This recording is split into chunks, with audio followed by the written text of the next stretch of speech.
So hey guys, welcome back to another novel explanation of renished immortal and I hope कि तुम लोग बहुत ही ज्यादा अच्छे और मजे में होगे। और अगर तुमने इससे पहले के एपिसोड नहीं देखा है तो यहाँ पर आई बटन पे उसका लिंक आ रहा होगा, जाओ और जाके उसे देख लो, क्योंकि अगर तुमने पहला पार्ट देखा ही नहीं होगा तो तुम्हें आगे का कैसे समझ में आएगा। हाँ, तो अगर देख लिया है तो बिना किसी देर के वीडियो को शुरू करते हैं। और आज की वीडियो शुरू करने से पहले मैं पहले उन लोगों को शाउट आउट देना चाहूंगी जिन्होंने इस वीक बहुत ही प्यारे प्यारे कमेंट्स किए थे। So thank you so much guys, तुम सबके इतना ज्यादा प्यार और सपोर्ट के लिए, तुम सभी के इतना ज्यादा प्यार और अप्रिशिएशन को देखकर मुझे दिल से बहुत ही ज्यादा अच्छा लगता है। So thank you so much guys. And I know video थोड़ी लेट आती है बट स्टिल तुम सब वेट करते हो एंड मुझे तुम सबकी यही बात ना सबसे ज्यादा अच्छी लगती है। एंड यार इतना कहना चाहूंगी कि you guys are the best and I love you. तो चलो फिर बिना किसी देर के लेट्स डिग इन। तो जैसा कि हमने लास्ट पार्ट में देखा था जहाँ पर वांग लिन का जब एग्जामिनेशन हो जाता है तो उसे उसके माउंटेन पर भेज दिया जाता है, जहाँ पर हम देखते हैं कि वांग लिन सेलेस्टियल जेड को बाहर निकालकर कल्टीवेशन करना स्टार्ट कर देता है, जिसके साथ ही थोड़ी देर में हम देखते हैं कि उसने उस सेलेस्टियल जेड को पूरी तरीके से अब्सॉर्ब कर लिया था, जिसके साथ ही वांग लिन अपनी सोल को 9th सोल स्टेज तक रिकवर कर लिया था। और फिर हम देखते हैं कि उसकी कल्टीवेशन लेवल इसके पीक तक भी पहुंच जाती है। इसी के साथ वांग लिन बाहर आने का डिसाइड करता है, जिसके साथ ही हमें पता चलता है कि उसे यहाँ पर एक कंपटीशन के बारे में भी पता चला था और वो इसके लिए बहुत ही ज्यादा एक्साइटेड भी होता है। और आगे तो हमारे इस पार्ट की स्टार्टिंग होती है जहाँ पर हमें पता चलता है कि आज वो दिन है जहाँ सोल रिफाइनिंग सेक्ट के इनर सेक्ट का डिसाइपल बनने की कंपटीशन होने वाला है, जिसके साथ ही वांग लिन अपने मन में ये डिसाइड करता है कि उसे अगर और ज्यादा स्ट्रांग बनना है तो उसे जल्द से जल्द एक और बार ब्रेक थ्रू करना ही होगा। और एक बार मैं उस स्टेज तक पहुंच गया ना तो मुझे मेरी डोमेन को भी थोड़ा पुश अप करना होगा। जिसके बाद वांग लिन कहने लगता है कि सोल स्टेज के पीक के कल्टीवेटर का डोमेन सोल ट्रांसफॉर्मेशन लेवल के बनने से बहुत ही ज्यादा डिफरेंट होता है। इसी वजह से तियान फेंग की जो डोमेन था वो मेरे बॉडी पर वो लीफ मार्क छोड़ने में कामयाब हुआ था। और अगर मुझे सोल ट्रांसफॉर्मेशन लेवल तक पहुंचना है तो इसके लिए मुझे मेरे डोमेन पर बहुत ही अच्छे से अंडरस्टैंडिंग होना जरूरी है। इसी दौरान हम देखते हैं कि वांग लिन ये सब सोच ही रहा होता है कि तभी उसके सामने एक ब्यूटीफुल फिगर आ जाता है, जहाँ पर हम देखते हैं कि वो ब्यूटीफुल फिगर उसे ही देखे जा रही थी। ये देखने के बाद वांग लिन भी थोड़ा हैरान होता है। ये देखने के बाद हम देखते हैं कि वांग लिन उसके करीब जाता है, क्योंकि वांग लिन को ऐसा लग रहा था कि जैसे इसने इसे पहले कहीं तो देखा है लेकिन इसे याद नहीं। जिसके अगले ही पल वांग लिन उससे पूछता है कि तुम कौन हो, जिस पर ल्यू में उसे जवाब देती है कि क्या तुम्हें मैं याद नहीं। ये सुनने के बाद हम देखते हैं कि वांग लिन थोड़ी देर सोच विचार करने लगता है और याद करता है कि इसने इसे कहाँ पर देखा, लेकिन इसे थोड़ी देर याद करने के बावजूद भी कुछ भी याद नहीं आता, जो कि ल्यू में साफ उसके चेहरे से ही पढ़ लेती है। और फिर वो कहती है कि मुझे ल्यू में ही कहा जाता है। और ये नाम सुनकर हम देखते हैं कि वांग लिन थोड़ी देर के लिए शॉक्ड हो जाता है, लेकिन अगले ही पल वो उससे कहता है कि नहीं, मैंने तो ये नाम कभी नहीं सुना और मैं तुम्हें नहीं जानता। इसी दौरान हम देखते हैं कि वो फिर से उससे कहती है कि क्या तुम्हें मैं सच में याद नहीं, जिस पर वांग लिन फिर भी कोई जवाब नहीं देता। और फिर ल्यू में उसे याद दिलाने की कोशिश करती है, लेकिन एट द एंड वांग लिन उससे कहता है कि मैं जिस ल्यू में को जानता हूँ वो ज़ोंदाओ सेक्ट की है, ना कि सुजाकू की डिसाइपल। जिस पर ल्यू में उससे पूछने लगती है कि आखिर तुम्हारे ऐसा कहने का क्या मतलब है, जिस पर वांग लिन चुप रहता है और कुछ नहीं बोलता। और फिर उसके अगली पल वो उसे घूरने लगता है, जो देखकर ल्यू में उससे कहने लगती है कि मुझे लगता है कि सीनियर ब्रदर वांग को कोई गलतफहमी हुई है। और फिर वांग लिन उससे कहने लगता है कि तुम्हारे लिए तियानदाओ सेक्ट और सोल रिफाइन सेक्ट में एंटर होना ये इस बात का सबूत है कि सुजाकू कंट्री के अलावा ऐसा कोई नहीं कर सकता। ये बात सुनकर हम देखते हैं कि ल्यू में के पास और कोई ऑप्शन नहीं होता, तो वो उसे सच सच सब कुछ बता देती है और कहने लगती है कि मैं इस वक्त सुजाकू के लीडर की डिसाइपल हूँ। जिसके अगली पल वो उसे पूछने लगती है कि बताओ तुमने मुझे कैसे पहचाना, जिस पर वांग लिन बताने लगता है कि तुम्हारे हाथों में जो ब्रेसलेट है ना वैसा ही सेम रेड बटरफ्लाई के हाथों में था। देख रहे हो, बंदा नोटिस करता है सब चीज। जिसके अगले पल हम देखते हैं कि वांग लिन वहाँ से चला जाता है, जो देखकर ल्यू में अपने मन में कहती है कि वांग लिन आखिर तुम्हारा दाव हार्ट क्या है, तुम इतने ज्यादा कैसे चेंज हो गए। इसी दौरान हमें वांग लिन को दिखाया जाता है जहाँ पर हमें कुछ पास्ट की मेमोरीज को दिखाया जाता है, जहाँ पर वांग लिन के साथ सुजाकू में बहुत ही ज्यादा बुरा हुआ होता है, क्योंकि वो जब भी सुजाकू में आया था तो उसे हर बार अपनी जान का खतरा हुआ ही था। जिसके अगली पल हम देखते हैं कि वांग लिन हवा की तरफ देखते हुए अपने मन में कहता है कि देखने से लगता है कि सुजाकू का अंत अब करीब है। इसी के साथ हम देखते हैं कि 2 दिन बीत जाते हैं और फाइनली वो दिन आ जाता है जिस दिन कंपटीशन स्टार्ट होने वाला है। जिसके बाद हमें बैटल ग्राउंड का सीन दिखाया जाता है, जहाँ पर हमें बताया जाता है कि 10,000 से भी डिसाइपल्स ने यहाँ पर कम्पीट करने के लिए सालों की ट्रेनिंग करके यहाँ पर आए हुए थे। इसी के साथ 100 से भी ज्यादा फाइटिंग अरीना दिखाया जाता है, जहाँ पर डिसाइपल्स आपस में फाइट करने वाले हैं। जहाँ पर हम देखते हैं कि सारे डिसाइपल्स बहुत ही ज्यादा जोश में नजर आते हैं। उन सबको फर्क नहीं पड़ता कि आज उनके सामने कौन होगा, उन्हें बस बस जीतने से मतलब था। इसी के दौरान हमें बताया जाता है कि इस गेम में कोई भी रूल नहीं है, बस रूल ये है कि तुम्हें हर हाल में सर्वाइव करके जीतना है। इसी के साथ हमें यहाँ पर सोल रिफाइनिंग सेक्ट के बारे में एक बहुत ही फेमस रूमर के बारे में बताया जाता है, जहाँ पर ये बताया जाता है कि जो सोल रिफाइनिंग सेक्ट है ना, ये आउटर डिसाइपल सेक्ट के लाइफ के बारे में बिल्कुल केयर नहीं करती। मतलब इनको फर्क ही नहीं पड़ता कि तुम जियो या मरो, यहाँ पर उसी की चलती है जो सबसे ज्यादा स्ट्रॉन्ग और पावरफुल हो। साथ ही एक और फेमस रूमर जो कि सोल रिफाइनिंग सेक्ट के साथ मशहूर है वो ये कि जो भी सबसे ज्यादा किल करता है ना, उसी के सबसे ज्यादा चांसेस होते हैं इनर सेक्ट का डिसाइपल बनने का। बट एज आई थॉट कि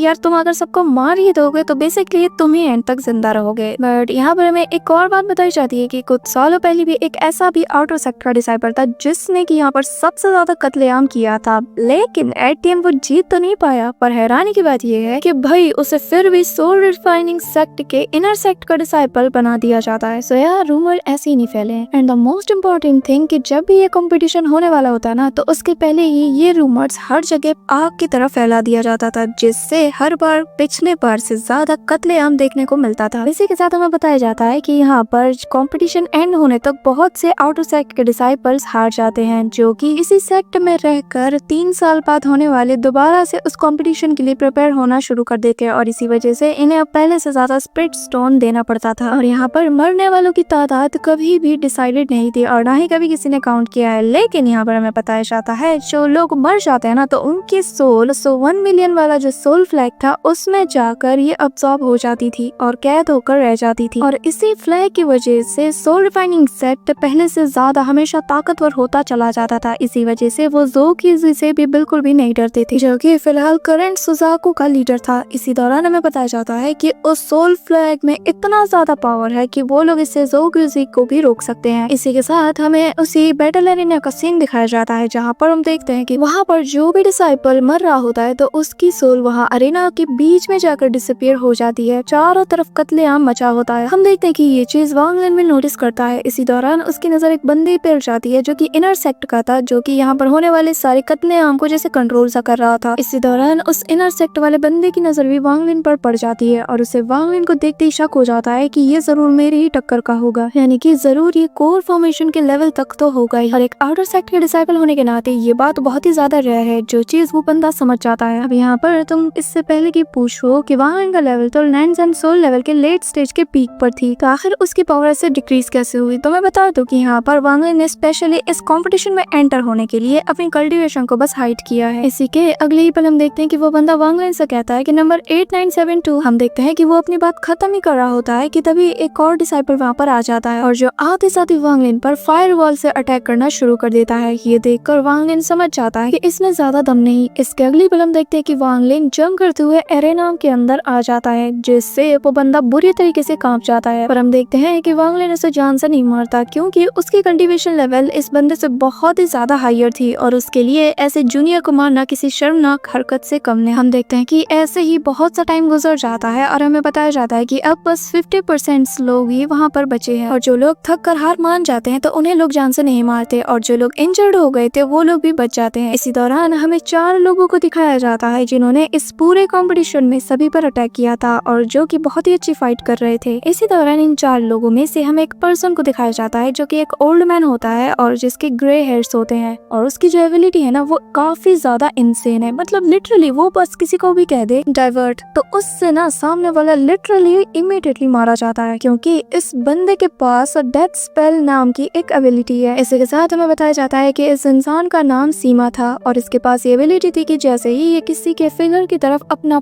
फिंगर पॉइंट करता है और ये कहता है ना, तो वो बंदा इमीडिएटली जान से मारा जाता है। हम देखते हैं कि सभी लोग उसकी इस एबिलिटी से बहुत ही ज्यादा शॉक्ड हो जाता है, इंक्लूडिंग वांग लिन। लेकिन वांग लिन इसे देखकर उसे ना जी रियलम की याद आती है, पर तभी वो थोड़ा गौर से जब इसको देखता है तो वांग लिन को तो एहसास होता है कि असल में इसकी ये जो टेक्निक है ये जी रियलम से बहुत ही ज्यादा डिफरेंट है। और थोड़ी देर सोच विचार करने के बाद हम देखते हैं कि वांग लिन को भी फाइनली इस टेक्निक का पता चल जाता है और फिर वांग लिन कहने लगता है डेथ स्पेल, मैं समझ गया। और फिर वो बताने लगता है कि इसको कल्टीवेट करना बहुत ही ज्यादा मुश्किल है, मैंने अपनी 500 की लाइफ स्पैन में इसे आज तक बस एक बार ही देखा है। साथ ही वांग लिन उससे थोड़ा और एग्जामिन करता है और ये पाता है कि ये बंदा जो है वो अपने ओपोनेंट की टेक्निक के अकॉर्डिंग ही अपनी डेथ स्पेल को यूज करता है। जिसके बाद वांग लिन अगली पल कहने लगता है कि भले ही ये बंदा कोर फॉर्मेशन के अर्ली स्टेज पर हो, हो, लेकिन ये किसी बीस्ट से कम नहीं। पर इसमें एक चीज की कमी है और वो ये कि ये स्पेल उन लोगों पर काम नहीं करने वाला है जो कि इसके यूजर से हायर लेवल पर हो। लेकिन हम फिर भी देखते हैं कि वांग लिन इस बंदे को अपने मन ही मन बहुत ही ज्यादा अप्रिशिएट करना शुरू कर देता है और वांग लिन एक पल के लिए तो इसे अपना डिसाइपल बनाने का भी सोचता है। इसी के साथ हम देखते हैं कि वांग लिन भी अब फाइट करना शुरू कर देता है। उसके सामने आने वाले लोगों को वो जान से तो नहीं मारता पर उन्हें पटक पटक कर अधमरा जरूर कर देता है, जो देखकर वहाँ मौजूद सभी लोगों का अटेंशन अब वांग लिन की तरफ पहुंच जाता है। यहाँ पर हमें बताया जाता है कि वांग लिन जानबूझकर उन सभी का अटेंशन ग्रैब कर रहा था ताकि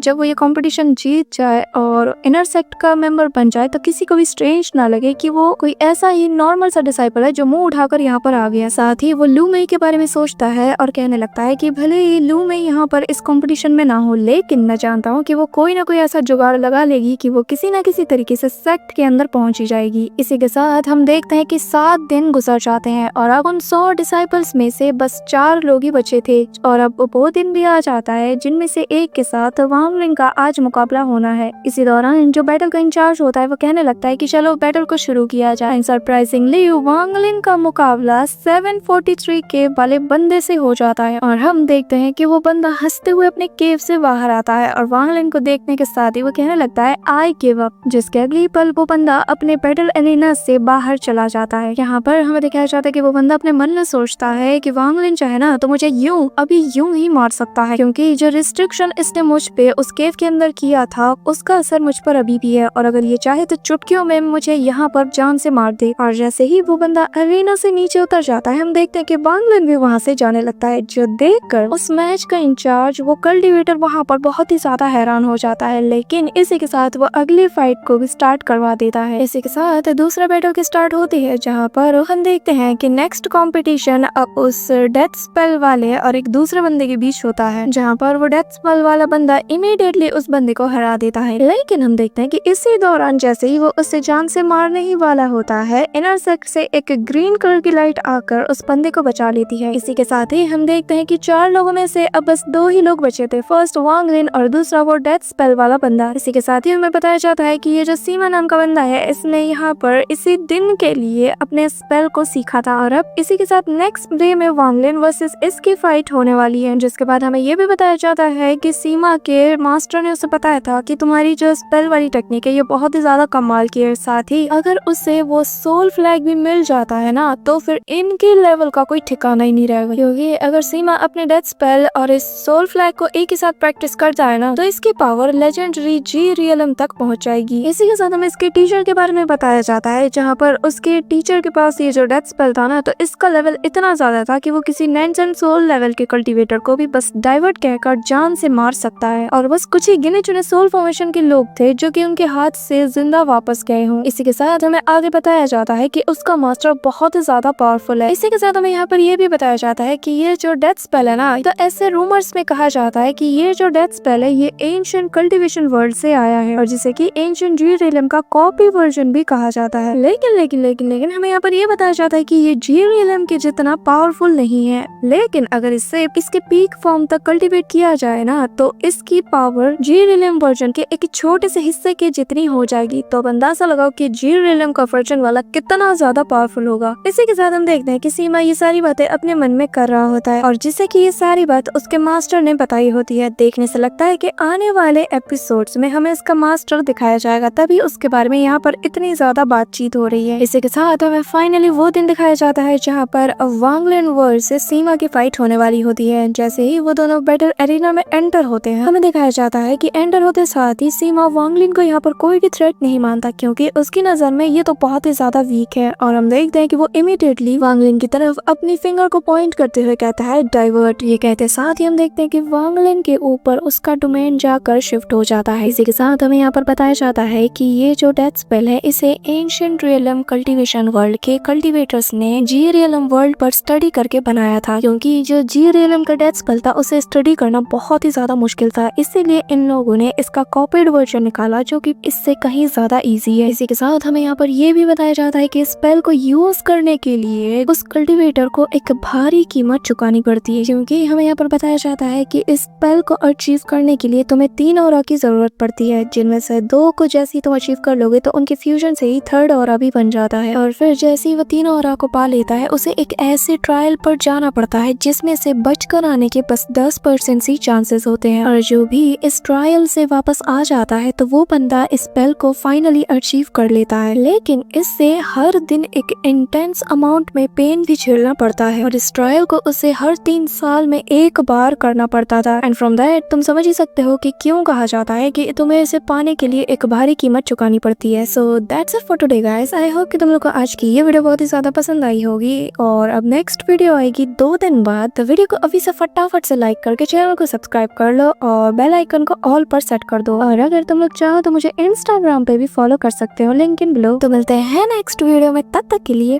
बाय।